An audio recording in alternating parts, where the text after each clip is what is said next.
Happy Tuesday, chikahan mga kapuso!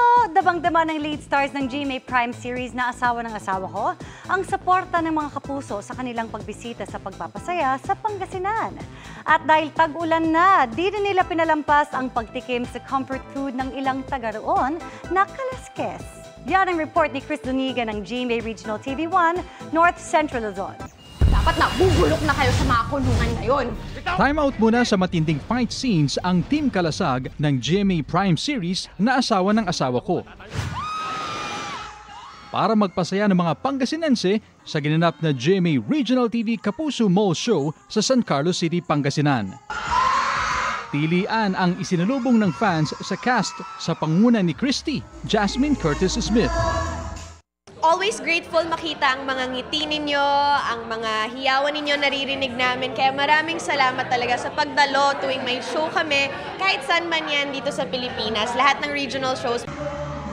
Kasama rin ni Jasmine si Leon, Joem Bascon na nangharana ng fans. Kundi dahil naman sa inyo, mga kapuso, hindi naman magiging successful ang show namin. At si Shira Liza Lopez. Sobrang saya namin. Sana po napasaya po namin kayo at happy po kami makita kayong lahat. Nakisaya rin sa kanila sina sparkle artist Bruce Rowland at Kim De Leon. Game ring nakipaglaro sa fans si Luis Ontiveros. Maraming salamat sa mga Pangasinense. Yes. Mainit na pagtanggap. Sana makabalik kami dito. Sobrang saya ng mga tao dito. Sobrang bait ng mga tao dito. So, until next time. At least ngayon, hindi lang namin nakikita yung mga fans ng Asawa Ko sa mga comment section. But now, live and kahit pa paano na-express nila yung kanilang suporta. Nagsilbing host ng programa si sparkle artist Hailey Dizon. At dahil the rainy season has officially started, shinare ng cast ng Asawa Ko ang kanilang comfort food tuwing tag-ulan. At hindi rin pinalagpas na itry ang ipinagmamalaking kaluskus ng Pangasinan.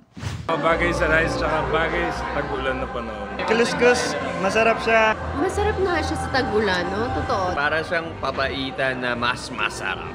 Masarap tong ipare sa kanin. Rice, please. Para sa GMA Regional TV 1 North Central Luzon at GMA Integrated News, Chris Zuniga, nakatutok 24 oras.